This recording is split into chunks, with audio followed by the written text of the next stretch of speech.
ये तो इनकी हालत है। नहीं ठीक है, क्योंकि वो अब सवाल ये भी है, कोई और सवाल पूछना चाहता है तो हाथ खड़ा कर लीजिए, उसके बाद में आऊंगी। हाँ बोलिए।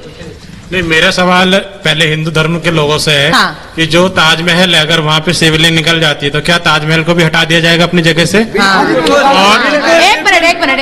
हाँ। और जो ये भाईचारे की बात है, क्या ये इसी हिंदू मुस्लिम के थ्रू हम अपने देश को 100 साल बाद कैसे देखेंगे? बिल्कुल, देखिए वो कह रहे हैं कि क्या भाई अभी ये हिंदू मुस्लिम और मंदिर मस्जिद की लड़ाई ही चलती रहेगी इस देश में? हमें तो बहुत लंबे रास्ते तय करने अभी। हरिशंकर जी। हाँ स्वामी जी।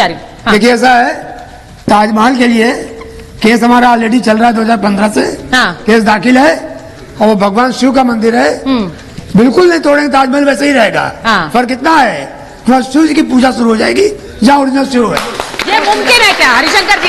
ये मुमकिन है क्या? आप कह रहे हैं वहाँ पूजा शुरू हो जाएगी, ये मुमकिन है क्या? वास्तविक बातें करते हैं ना सर हरिशंकर जी, वास्तविक बातें करते हैं। ये वास्तविकता है क्या कि हम वहाँ पूजा शुरू कर देंगे? स्वामी जी एक मिनट, क्योंकि सर हरिशंकर जी आप तो वकील हैं, आप बिल्कुल तर्कों के साथ बात करते हैं, लेकिन उस ताजमहल के अंदर पूजा शुरू हो जाए ये तो बड़ा व्यवहारिक मुझे लग नहीं रहा है। नहीं, मैं इसका जवाब दे रहा हूँ।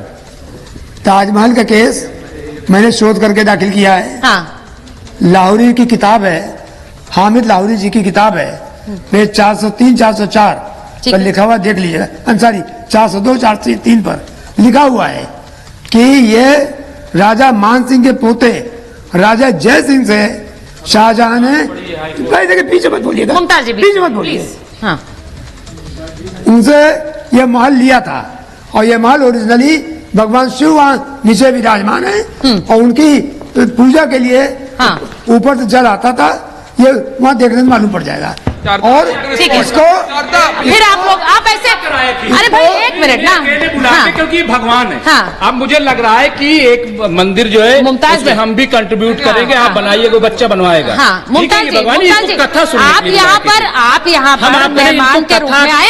नहीं, वो जो अगर ऑडियंस कोई बोल रहा है, हम क्या कह रहे हैं? इनको कथा सुनने के लिए बुलाया कीजिए, फिर डिबेट में मत बुलाया। नहीं मुमताज जी, डिबेट तो डिबेट होती है। नो मुमताज जी बिल्कुल सही है, लेकिन एक मिनट मुमताज जी, मुझे एक बात का सवाल, नहीं एक सवाल का जवाब आप दे दीजिए। मुमताज जी, जब 3 लोगों ने बोला, सबने एक एक करके बारी का इंतजार किया, ठीक है? तो बारी का इंतजार करके भी बोला जा सकता है, बीच में घुसने की जरूरत नहीं है। तो फिर बारी का इंतजार कीजिए ना मुमताज जी।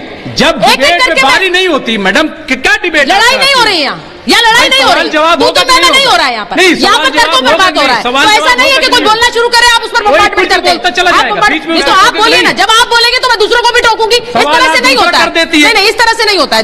स्वामी दीपांकर दूसरा सवाल कर देंगी तो वो तो करना ही पड़ेगा ना मुमताज जी, इसी तरह से डिबेट चलती है। नहीं होती, नहीं आई एम सॉरी सर, यहाँ वैसा ही चलेगा सर जैसे मैं तय करूंगी, चले जाइए। यहाँ वैसा ही चलेगा जैसे मैं तय करूँ। स्वामी दीपांकर आप बोलिए प्लीज। मैं समझ नहीं पा रहा हूँ। रोचक ये है कि उस बच्चे से भला क्या दुश्मनी? उसने बोलने का गुनाह कर दिया, देख यार बोला मत कर, ये दुख होता है। बिल्कुल मत बोला कर, आगे से लिख ले, समझे?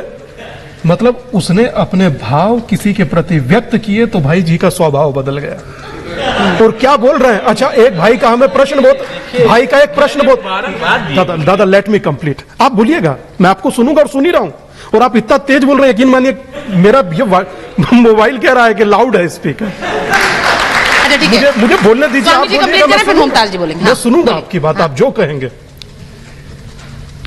निसंदेह हम लोगों को अपनी अपनी भाव को कहने का अधिकार है, और हम लोगों को तो आप कितने लोग जानते हैं मैं नहीं जानता कि इस सदी का जो नोबेल है वो किसे मिला, आपको मालूम है?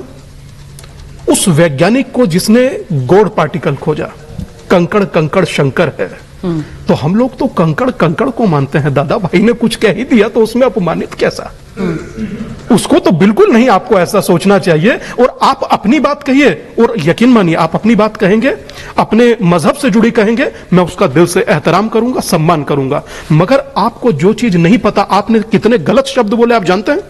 आपने बोला आप ब्रह्मा हो गए, आप विष्णु हो गए, आप महेश हो गए, आप शिव भगवान हो गए, अब आपका मंदिर बनवाएंगे। और सुनिए सुचारिता जी, इन्हें अलग बुलाया कीजिए।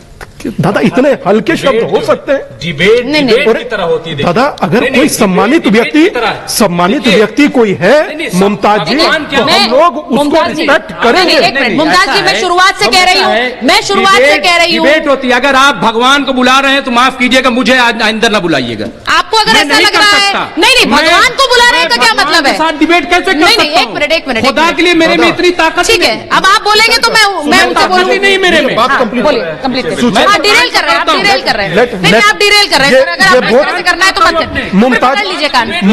मुमताज भाई ने बहुत अच्छी बात कही। विषय पर आते हैं। मुमताज भाई ने बहुत अच्छी कही, भगवान से डिबेट हो भी नहीं सकती। हाँ सुनिए, भगवान से डिबेट नहीं हो सकती, मगर भगवान को टेंट में रखा जा सकता है। भगवान से डिबेट नहीं हो सकती सर, भगवान को तहखाने में रखा जा सकता है, उस पर वजू किया जा सकता है। भगवान से डिबेट नहीं हो सकती। भगवान जहां पैदा हुए वो मॉस्क में जा सकता है, भगवान से डिबेट नहीं हो सकती। इसीलिए कि हर चीज को आप भगवान मान लेते हैं। हाँ यही हमारी दिक्कत है सर, यही हमारी दिक्कत है सर। और सर मुमताज जी हर चीज हमारा सर दस्तूर है, मत बोलिए, हमारा अकीदा है, हमारा। ठीक है, मैं ओम जी के पास जा रही हूँ। नहीं मैं ओम जी के पास जा रही हूँ। एक मिनट मुमताज जी, आप बार बार ये बोल रहे हैं सर मैं कुछ नहीं कर सकती। अगर आपको आपत्ति है यहाँ पर खड़े होने में तो ये आपकी मर्जी है सर, मैं कुछ नहीं कह सकती इसमें मुमताज जी। मैं यहाँ पर सबके नहीं, ऐसा नहीं है, ऐसा नहीं है। मैं ओम जी के पास बोलिए। हाँ प्लीज कंप्लीट करिए। भाई सुनते रहना और पढ़ते रहना, मत्स्य पुराण, शिव पुराण, स्कंद पुराण और ऋग्वेद, संविधान, और ये मेरे ग्रंथ हैं। और संविधान दादा उस पर भी बोलूंगा, 2 मिनट रुकिए, वहीं आ रहा हूँ। संविधान आप भूल जाते हैं। अगली बारी आप बड़े हैं, अगली तरफ आप ही हैं। ठीक है, आप ही के भूल जाते हैं। सुनिए सर, साहब रुक जाइए, कंप्लीट करिए। सुनिए सर, ये मेरे एक वो भाई ने कहा था जो स्पेक्स लगाए हुए हैं कि भाई ने कहा था ना कि यहाँ पर कुछ, क्या कहा था भाई साहब आपने? उन्होंने विज्ञान को लेकर कहा, उन्होंने कहा कि यहाँ पर मंदिर मस्जिद की लड़ाई होती है। मंदिर मस्जिद की लड़ाई। जब राम मंदिर बन रहा था किसी ने कहा कि वहां हॉस्पिटल बना दो, इस तरीके की बात आई थी? बिल्कुल आई। अभी जब नूह में मेवात में गोलियां पड़ रही थी, कहां बचे जानते हैं? ठीक है, मैं एक बार ओम जी के पास, मैं वापस इस पूरे डिस्कशन को हिस्टोरिकल पर्सपेक्टिव पे लाना चाह रही हूँ। ओम जी मुझे जरा बताइए, ओम जी जरा मुझे ये बताइए कि यहाँ पर अपने घर में, अच्छा डिरेल नहीं करेंगे इस डिबेट को, प्लीज डिरेल नहीं करेंगे। एक मिनट, अच्छा आप वहां बैठकर नहीं बोलिए प्लीज, डिरेल नहीं करेंगे। ओम जी मेरा सीधा सा सवाल ये है, मेरी हरिशंकर जी एक मिनट, मैं ओम जी इससे पूछना चाह रही हूँ, क्योंकि जब हम इतिहास की बात करते हैं, ये आपने शुरू में सीधे सीधे कहा, क्योंकि अब हिंदू पक्ष कह रहा है 42,000 ऐसे मंदिर हैं। आपने भी कहा कि भाई इतिहास के पन्ने अगर पलटे जाएं तो फिर ये एक सत्य है जो सामने आएगा। लेकिन फिर ओम जी सीधी बात ये है कि ये 3 जगहें हैं जहां ब्रह्मा विष्णु महेश को हम देखते हैं, हिंदू धर्म के लोग देखते हैं, लेकिन इसके अलावा फिर बाकी जगहों की एक शुरुआत अगर उल्टी गिनती शुरू होगी तो फिर तो ये कभी ना खत्म होने वाला सिलसिला हो जाएगा। देखिए, आज की तिथि में ये बात करना कि कभी न खत्म होने वाला ऐसा सिलसिला कोई शुरू कर लिया जाए, ये पता नहीं इस पे। लेकिन हाँ, अगर सच्चाई केवल खोजने पे जाएंगे तो ये सिलसिला शुरू होगा और ये सारी सच्चाई हिंदू पक्ष में निश्चित रूप से आएगी। एक बात। दूसरी बात मैं केवल अभी अगर 3 जगहों की बात करूं, अभी मथुरा पे बात हो रही है। देखिए, जो अभी देवकी नंदन जी कह रहे हैं कि वहां की जामी मस्जिद की सीढ़ियों में हमारे देव विग्रह को ले जाकर तोड़कर वहां पे लगाया गया, उसके पीछे एकदम प्राइमरी रेफरेंस है साकी मुस्तैद खां, जो औरंगजेब का दरबारी इतिहासकार है। उसने मासिर आलमगीरी लिखा, उस मासिर आलमगीरी में वो लिखता है कि जो यहां से मूर्ति तोड़ी गई उसको ले जाकर जामी मस्जिद जो उसकी बेटी जहांरा बनवा रही है उसके सीढ़ियों में लगवाया जा रहा है। और ये एक बार नहीं हुआ, एक बार नहीं हुआ। अरे सर, फोटो कॉपी करके दे दूं आपको, फोटो कॉपी करके दे दूं आपको, बिना लिखे तो मैं कह नहीं रहा हूं। देखिए, मैं इतिहासकार के रूप में, सुनिए ना, इतिहासकार के रूप में सर, मैं तो खैर उसका अंग्रेजी अनुवाद ही पढ़ूंगा। किस जबान में लिखी गई? मैं ट्रांसलेशन पढ़ा है, वो पर्शियन में लिखी गई, मैं तो उसका अंग्रेजी और अनुवाद ही पढ़ूंगा। देखिए, ऐसा है, मैं आपको उसकी फोटो कॉपी करा के, देखिए, डिबेट को डिरेल करना है, डिस्ट्रैक्ट करना है तो बात अलग है। आप आइए, प्रभु आप आइए, मैं आपको दिक्कत है सर, आपने अच्छा, पूरा आपने पढ़ा होगा, पूरा आपने पढ़ा होगा, मान लेता हूँ साहब, अगर आपने पढ़ा तो रोटी वहीं उसी से चलती है, इसलिए मैंने पूरा नहीं पढ़ा, पूरा आपने पढ़ा है। होगी हमारी रोटी पकनी भी चाहिए, अगर एक ही तवे पे रखे रहेंगे तो जल जाएगी। देखिए मैं पूरी जिम्मेदारी से, सुनिए, मैं पूरी जिम्मेदारी से कह रहा हूं कि अगर मैं कोई बात कह रहा हूं और ऐतिहासिक प्रमाणों की बात कर रहा हूं तो उस प्रमाण को कभी भी मैं यहाँ आपके माध्यम से दर्शकों। अच्छा, ये भी कह रहे हैं, मैं बेकार की बात। ओम जी मैं आपसे पूछ रही हूँ, अभी मैं आपसे सवाल नहीं पूछ रही, मैं ओम जी एक और चीज पूछ रही हूँ। उन्होंने पता होता कि आप हैं तो मैं फोटोकॉपी ले आया होता। उन्होंने ये भी कहा, देवकीनंदन जी कह रहे हैं कि वहाँ सीढ़ियों के नीचे इसलिए रखा कि पैरों के नीचे रौंदी जा सके। बिल्कुल, निश्चित, ये भी कह रहे हैं, क्या इसका भी जिक्र है? सही है। हाँ, ये जहां भी ये लाइन हर जगह आती है कि देखिए धर्म को कुचलते हुए दिखाना था, उसका एक प्रतीक था वो कि हमने यहाँ आकर यहाँ की बहुसंख्यक जनता के धर्म को, उसकी आस्था को कुचला है, अपने को स्थापित किया है और ऊपर स्थापित किया है, इसके एक प्रतीक के रूप में दिखाना था, इसलिए वो कई जगह कई जगह एक और। अच्छा, अब जवाब साहब ये बताइए, जवाब साहब ये बताइए, जो हरिशंकर जी कह रहे हैं, जो स्वामी दीपांकर कह रहे हैं, ओम जी तो हिस्टोरियन है लेकिन उनको नहीं इतिहास पता, उनसे ज्यादा इतिहास आपको पता है, तो बताइए वो वाला इतिहास कौन सा है जो आपने पढ़ा है? अच्छा साहब, जो आपने पढ़ा है वो बताइए। अब इतिहासकार साहब से पूछिए कि मुगलों की रिश्तेदारी किससे थी? किससे थी साहब? आपसे तो नहीं, हमसे तो हमारी मुगलों की नहीं थी, आप भी उनके सताए हुए हैं। सुनिए ना, हम नहीं सताए हुए हैं, आप भी उनके सताए हुए हैं। 1947 के बाद, पहले जाइएगा ना, शांत हो जाइए। 1947 के बाद भारत जैसा मुल्क एक वजूद में आया, जिसके बाद जो है देश को कॉन्स्टिट्यूशन मिला, ठीक है ना मैडम? उसके बाद कॉन्स्टिट्यूशन मिला, उससे पहले तो अखंड भारत हुआ करता था ना, अफगानिस्तान, पाकिस्तान, ऊपर से लेकर के बर्मा से लेकर कहां तक सरहदें हुआ करती। जब भारत आजाद हो गया, हमें कॉन्स्टिट्यूशन मिल गया, उसके बाद अब फिर से वही चीजें करी जाएंगी। 350 साल पहले के इतिहास में जाएंगे, 400। अहिल्याबाई होलकर जी को भूल जाते हैं, उनके इतिहास को बताते नहीं है। जब उन्होंने काशी का पुनः निर्माण करा, ठीक है, उनके हिस्ट्री के अंदर कहीं पर भी ये नहीं लिखा गया। उससे पहले बड़े बड़े योद्धा, राजपूतों का इतिहास उन्होंने अपने इतिहास में कहीं नहीं लिखा। उससे बड़े बड़ा इतिहास मराठाओं का, सुन लीजिए, आप इंटरप्ट कर देती हैं आप, मराठाओं का इतिहास कहीं नहीं लिखा। आप क्या सोच रहे हैं, नॉन स्टॉप बोलेंगे आप यहाँ पर? इंटरप्ट तो मुझे करना पड़ेगा। आपने मुझे कितना कम वक्त दिया है? ज्यादा वक्त 3 लोगों के पास है और बीच में इंटरप्ट होता रहेगा। नहीं, मुझे करना, मैं सिंपल ये बताना चाह रहा हूँ यहाँ के युवाओं को, मेरा रोल क्या है? यहाँ के युवाओं को मैं ये सिर्फ बताना चाह रहा हूँ, जब इस देश पे अंग्रेजों ने हुकूमत करी और अंग्रेजों को भगाने का मौका आया, तो रानी लक्ष्मीबाई से लेकर के और मुगल सम्राट, आखिरी मुगल सम्राट बहादुर शाह जफर, सबने मिलकर के अंग्रेजों के खिलाफ लड़ाई लड़ी, ठीक है, अंग्रेजों को भगाने का काम, ठीक है। और सारे उस वक्त के राजपूत और तमाम हिंदू राजाओं ने अपना अध्यक्ष किसको माना? किसको माना? बहादुर शाह जफर को उस लड़ाई का, और उन्होंने संभाले। ये कहते हैं मुगल आक्रांता थे, तो बहादुर शाह जफर क्या थे? उन्होंने आजादी की लड़ाई लड़ी नहीं लड़ी?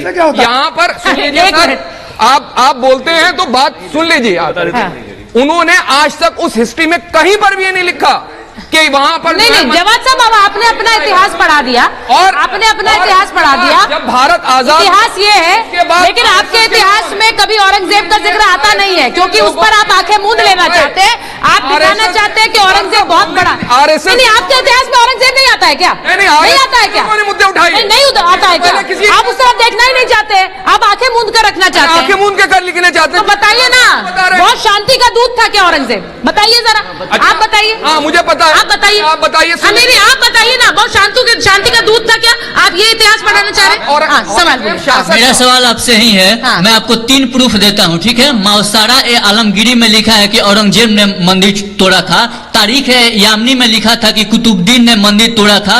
और तारीख है दाऊदी में लिखा है कि सिकंदर लोदी ने मंदिर तोड़कर वहां के मूर्ति को मांस तोड़ने वाले को दिया था। अगर आपके पास एक भी प्रूफ है जिसमें दिया हो कि हिंदू ने जिसमें हिंदू इतिहासकार ने लिखा हो कि मंदिर तोड़ा नहीं गया था, तो हमको बतला दीजिए। नहीं तो सुनिए इधर, सर आप तो औरंगजेब को छोड़ लुटेरे को जस्टिफाई कर रहे हैं, तो हम अपने जो इष्ट देव है उसको जस्टिफाई करने के लिए कहेंगे कि ये तो वैलिड पॉइंट है, नीति का अवलंब ले, पहचान शत्रु प्रहार को, कृष्ण का आदेश सुन, गुजा दे गांडीव की डंकार को, ए पार्थ चादर तान कर सोता रहेगा कब तक, तू उठ जरा निधि सोरे का परिचय करा। ठीक है, एक और सवाल, आखिरी सवाल। यहाँ इतिहास की बहुत लंबी चौड़ी डींगे चल रही है, मैं आपको बता दूं। हिमालय जिसको देवभूमि कहा जाता है, शीर्ष में हिमालय जिसको देवभूमि कहा जाता है, सारे पर्वतों के नाम हिंदू सनातनियों देवी देवताओं के नाम पर है। और जिस नदी का पानी आप पी के बड़े हुए हो, सारी नदियां भारत देश में जितनी भी भारत देश की नदियां हैं, सिंधु, ब्रह्मपुत्र, गंगा, गोदावरी, नर्मदा, कृष्णा, ये भारत में बहती हुई मेरे शरीर में जो लहू बह रहा है, ये वैसे ही देवी देवताओं के पानी बह रहा है पूरे भारत में। और अंत में जो बिल्कुल नीचे हिंद महासागर, तो पूरा भारत हिंदुस्तान हिंदू राष्ट्र है, यहाँ पर कहीं पर भी कुरान ठीक है। मैं एक चीज देखिए, भारत के अंदर जवाद साहब सेकुलर मुल्क है। नहीं जवाद साहब, मैं सिर्फ एक चीज कहना चाह रही हूँ, यहाँ पर लड़ाई का मंच नहीं है ये सर। अगर डिबेट हो रही है, इसका मतलब ये नहीं है कि तू मैं पर उतर आए। मैं बार बार ये बात कहती हूँ, आप अभी भी आप इनसे डिबेट करने आए तो मैं आपको और इनको अलग कमरे में भेज देती हूँ, आप लोग वहां खड़े होकर डिबेट कर लीजिए। आपको मैंने मेहमान के रूप में बुलाया है, तो मेहमान के रूप की गरिमा तो समझिए जवाद साहब। आप तो सड़क की लड़ाई करने आ गए हैं, उसकी गरिमा समझिए जरा। मेरे पास समय नहीं है, मैं सिर्फ ये कहना चाह रही हूँ कि ये संघर्ष कानूनी हो या समझौता हो, इस पर हमें सोचना होगा, क्योंकि ये लड़ाई अगर कानूनी रहेगी तो न जाने कितने और ऐसे पन्ने खुलेंगे। इस पर हम सबको सोचना होगा, दोनों पक्षों को सोचना होगा। मेरे पास महाभारत में इतना ही समय। बहुत बहुत धन्यवाद।